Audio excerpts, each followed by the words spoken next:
সরকারের কাছে চাওয়া পাওয়া বলতে কি, সরকার হয়তো অনেক সময় দেখা গেছে আমরা বাজার একটু বাড়লে পরে মনিটরিং করে যে হয়তো বাজার কমান, কিন্তু এখন যে বাজার এত কম, কিন্তু এখন সরকারের পক্ষ থেকে কোনো তদারকি নাই। আসসালামু আলাইকুম সুপ্রিয় দর্শক বন্ধুরা, রাতারাতি পরিবর্তন হচ্ছে পেঁয়াজের বাজার দর। এ যেন জোয়ার ভাটা। এতে কিন্তু যারা ব্যবসায়ী রয়েছে এবং কৃষক যারা রয়েছে তারা কিন্তু চরম বিপদের মধ্যে আছে। আমরা কিন্তু সরাসরি একজন ব্যবসায়ী ভাইয়ের সাথে কথা বলবো। ভাইজান আসসালামু আলাইকুম। ওয়ালাইকুম আসসালাম। কেমন আছেন?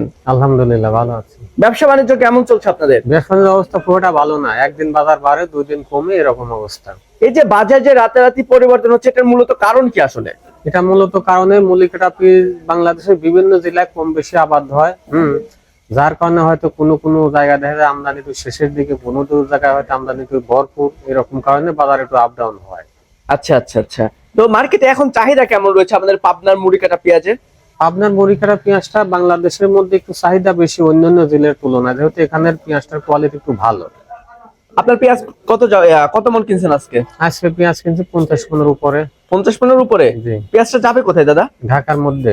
ঢাকার মধ্যে কোন মার্কেটে? ঢাকা মিরপুর দিকে।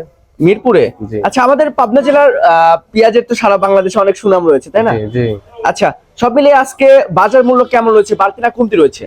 পেঁয়াজের বাজার গত 2 দিনের তুলনায় আজকে একটু কম, তারপরেও হয়তো নিচে 1200 উপরে 1400 টাকা। এটা কোয়ালিটি বেঁধে ভালো মন্দ। আচ্ছা, ওই যে একটি কথা আছে, যত গুড় তত মিঠা। হ্যাঁ। যত ভালো কোয়ালিটির পেঁয়াজ হবে তত ভালো দাম হবে, তাই না? ছোট বড় শুকনা বিভিন্ন বিষয়ের পর কোয়ালিটি ডিপেন্ড করে। আচ্ছা, সব মিলিয়ে আমাদের বাংলাদেশে যারা কৃষক রয়েছে, যারা পেঁয়াজ চাষী রয়েছে, তারা কি ন্যায্য দাম পাচ্ছে এখন পেঁয়াজ বিক্রি করে? না, হচ্ছে না, যেহেতু প্রতিটা বিঘাতে এক একটা কৃষকের কমপক্ষে 1,20,000 থেকে 30-40 হাজার টাকা খরচ হয়েছে।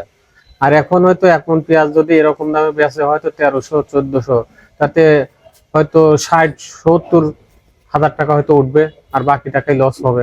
আচ্ছা, আপনারা যারা ব্যবসায়ী রয়েছেন তারা তো চরম বিপদের মধ্যে আছে। আমরা প্রচুর লসের মধ্যে আছি।